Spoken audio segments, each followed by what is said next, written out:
Roma no fue creada para ser gobernada por un solo hombre, no por reyes, no por tiranos.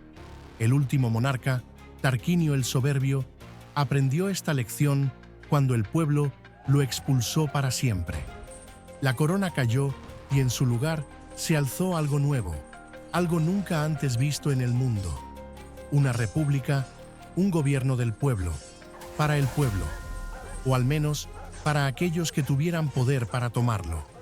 Ya no habría reyes con voluntad divina, sino 2 cónsules, elegidos cada año, con el deber de gobernar sin caer en la ambición. El Senado, formado por las familias más antiguas y poderosas, velaría por la estabilidad de Roma, mientras que los comicios darían voz, o lo que parecía ser voz, a los ciudadanos libres. Un delicado equilibrio entre poder y control, entre orden y ambición, donde cada decisión debía tomarse con astucia o con el filo de la espada. Pero Roma no se forjó en paz. Desde el momento en que la República nació, estuvo rodeada de enemigos.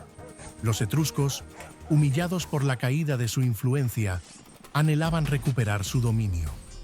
Los latinos y los volscos acechaban como lobos, esperando el momento de desgarrar la ciudad naciente. Y en el sur, la sombra de las polis griegas proyectaba una amenaza más sutil, pero igual de letal. Cómo una simple ciudad, aún sin imperio, sobrevivió a un mundo que quería verla caer. La respuesta era simple: hierro y disciplina. En el capítulo anterior vimos el nacimiento de Roma, leyenda o verdad. Rómulo, la loba, la sangre derramada por su propio hermano. Vimos a los primeros reyes, desde Numa y sus ritos sagrados hasta Servio Tulio, el reformador, y al final, Tarquino el Soberbio, el tirano cuya arrogancia selló el destino de la monarquía. Su caída no solo fue el fin de una era, sino el principio de algo más grande, la República. Roma eterna. Los cónsules, elegidos por el pueblo, se alzan como los líderes de un nuevo orden, pero al mismo tiempo sienten el peso de una gran responsabilidad. ¿Podrán garantizar la libertad de los romanos? El Senado, compuesto por los más poderosos y sabios, surge como el corazón de la República, y sus decisiones definirán el destino de un imperio en ciernes. Imagina la tensión en el aire mientras las voces del pueblo resuenan en los comicios. Un pueblo que ansía poder, pero también teme la tiranía. La lucha entre los patricios y los plebeyos comienza a forjarse como una batalla invisible, pero de gran alcance, que decidirá qué Roma prevalecerá, la de los nobles o la de la gente común. Y en medio de todo esto, los cónsules se ven desbordados por la enorme tarea de mantener el orden y la justicia en una ciudad que se expande rápidamente. Roma nunca volverá a ser la misma. El nombre de esta gran ciudad comenzará a resonar más allá de sus murallas, pues está destinada a transformarse en el corazón palpitante del mundo conocido. Pero, ¿será suficiente la nueva república para contener las pasiones que la mueven? Así, con la República Romana como el nuevo modelo de gobierno, Roma se lanza al futuro, un futuro lleno de guerra, conquista, ambición y gloria, pero también un futuro lleno de conflictos internos, de luchas por el poder que pondrán a prueba los cimientos de esta nueva Roma. El destino de Roma aún no estaba escrito. ¿Quién lo escribirá? La joven República Romana, recién nacida de la caída de la monarquía, no tardó en mostrar su ambición. En su búsqueda por expandir su poder, se enfrentó a uno de los pueblos más belicosos de Italia, los samnitas. Los samnitas eran fieros, indómitos, guerreros de la montaña que no se rendían ante nadie. Durante décadas, Roma y los samnitas se destrozaron mutuamente en una guerra sin tregua. comenzaron una serie de guerras samnitas que definirían no solo el futuro de Roma, sino también la forma en que la República cimentaría su dominio sobre toda la península itálica. A lo largo de las 3 guerras, Roma se enfrentó a desafíos que pusieron a prueba su capacidad militar, su resiliencia y su determinación.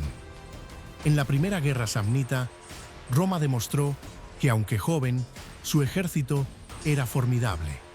En cada enfrentamiento, las legiones romanas avanzaban, imponiendo su orden sobre las tierras indómitas del sur de Italia.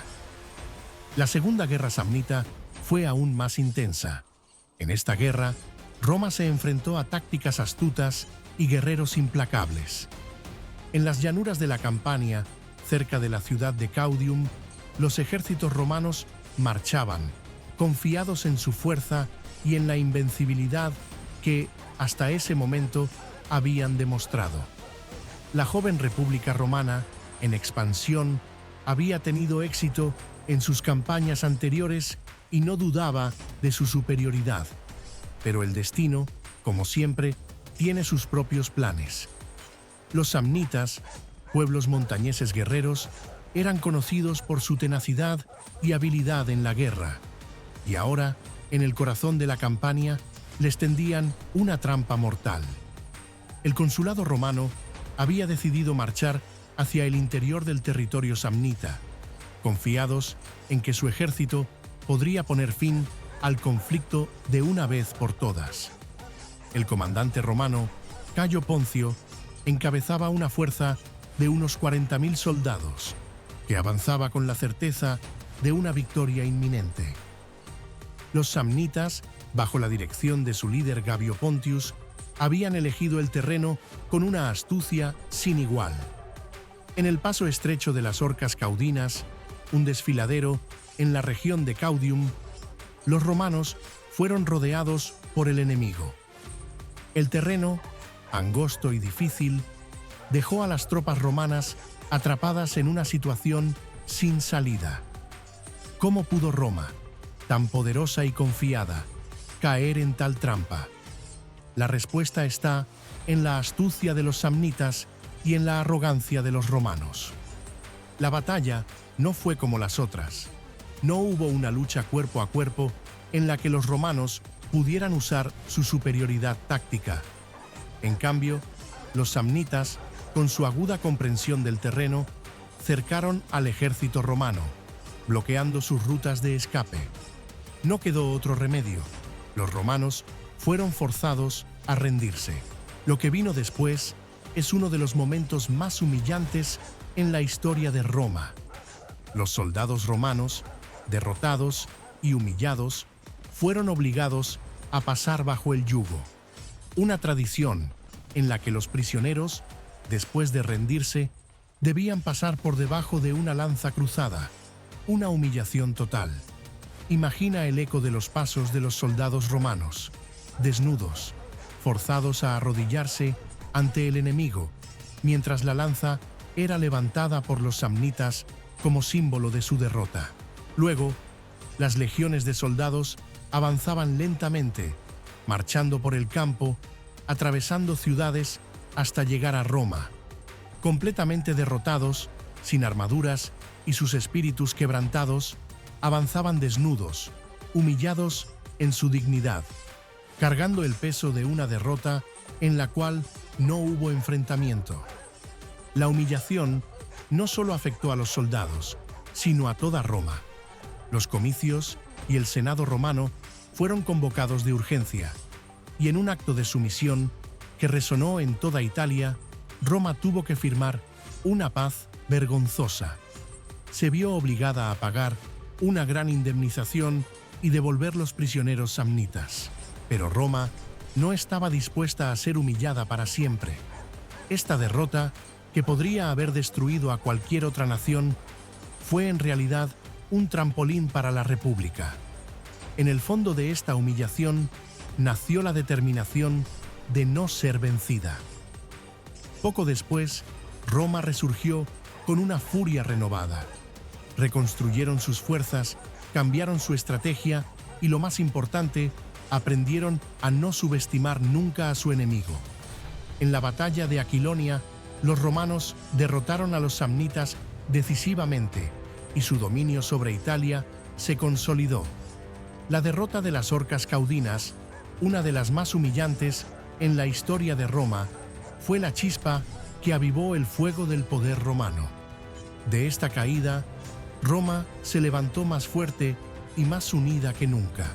Cuando los samnitas finalmente fueron derrotados, Roma ya no era solo una ciudad-estado, era la señora de Italia Central, con un ejército que ningún enemigo había logrado destruir.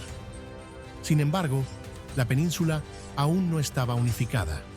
Más al sur, la presencia griega se extendía por ciudades prósperas como Nápoles, Crotona y Tarento, que desde siglos antes mantenían un firme control sobre el comercio marítimo. Tarento, la más poderosa de todas, veía con inquietud la expansión romana. Para los griegos, Roma no era más que un pueblo bárbaro que no tenía derecho a reclamar las tierras helénicas. Así que cuando los romanos intentaron establecerse en el Golfo de Tarento, la ciudad tomó una decisión fatal. Pidió ayuda a un rey extranjero, un hombre con ambiciones desmesuradas y un linaje glorioso. El llamado fue respondido por Pirro de Epiro, un rey helenístico y descendiente lejano de Alejandro Magno. Era un hombre con sueños de grandeza, obsesionado con revivir las glorias de Macedonia. Pirro había visto en Roma no solo un enemigo de Tarento, sino una oportunidad para construir su propio imperio en Occidente. Pirro desembarcó en Italia con un ejército formidable, falanges al estilo macedonio, caballería pesada, arqueros y una fuerza que Roma nunca había enfrentado antes: elefantes de guerra. Estas bestias, desconocidas en Occidente, sembraron el pánico en las legiones romanas, que jamás habían visto una amenaza semejante. El choque fue brutal. En la batalla de Heraclea, Pirro obtuvo su primera victoria. Los romanos, sorprendidos por la estrategia y la disciplina del ejército helenístico, sufrieron enormes pérdidas. Pero algo inquietó al rey de Epiro. A diferencia de los ejércitos griegos, que dependían de soldados mercenarios, Roma no se agotaba. A pesar de la derrota, la República simplemente reclutó otro ejército y volvió a luchar. Un año después, en la batalla de Ásculo, Pirro volvió a vencer, pero esta vez con un costo terrible. Había perdido tantos hombres que incluso él comprendió la gravedad de la situación. Cuando sus generales lo felicitaron por la victoria, respondió con amargura: «Otra victoria como esta y estaré acabado». Así nació la famosa expresión victoria pírrica, una victoria tan costosa que equivale a una derrota. Pirro comprendió que Roma no era como los reinos helenísticos. No se rendía tras una derrota, no negociaba su supervivencia. Siempre volvía con más hombres, con más armas, con más determinación. Desgastado y sin refuerzos, Pirro intentó cambiar de escenario. Se dirigió a Sicilia, donde los griegos le pidieron ayuda contra los cartagineses. Durante 3 años luchó en la isla, pero al final fracasó en su intento de consolidar su dominio. Luego regresó a Italia para un último enfrentamiento con Roma. En la batalla de Benevento, los romanos finalmente lo derrotaron. Con su ejército debilitado y sin esperanzas de victoria, Pirro abandonó Italia y regresó a Grecia, donde moriría poco después en un conflicto menor. Pirro había sido el mayor desafío militar que Roma había enfrentado hasta ese momento, y su derrota marcó un punto de inflexión. La península itálica ya no tenía enemigos que pudieran rivalizar con el poder romano. Las ciudades griegas cayeron una tras otra, y en pocos años Roma se convirtió en la dueña absoluta de Italia. Pero el destino aún tenía una prueba mayor reservada para la República. Más allá del mar, en la ciudad de Cartago, un enemigo formidable observaba con recelo el ascenso de Roma. La paz duró poco, y pronto las aguas del Mediterráneo se teñirían de sangre en un conflicto sin precedentes. En el siguiente capítulo, presenciaremos el enfrentamiento que marcaría el destino del Mediterráneo, las guerras púnicas. Roma, dueña de la península itálica, se enfrentará a un enemigo formidable, Cartago, la potencia naval más grande de su tiempo. Dos civilizaciones con visiones irreconciliables, dos imperios en ascenso, dispuestos a aniquilarse por el control del mundo conocido. Veremos cómo Roma, sin experiencia en el mar, construyó una flota desde cero para desafiar el dominio cartaginés. Cómo las batallas en Sicilia, Córcega y el norte de África dieron forma a un conflicto brutal y prolongado. Y cómo, en la Segunda Guerra Púnica, surgió la figura de Aníbal Barca, el estratega que desafió a Roma con una audaz marcha a través de los Alpes y sembró el terror en la propia Italia. Pero Roma no se rinde, nunca lo hace. Con sangre, sacrificio y determinación, forjará su destino en el fragor de la guerra. Si te ha interesado esta fascinante historia de Roma, no olvides darle like, suscribirte a La Historia es Una y activar la campanita para no perderte la próxima entrega. La expansión de Roma está a punto de convertirse en un capítulo épico, y no querrás perdértelo. Nos vemos en el próximo video. Roma Eterna.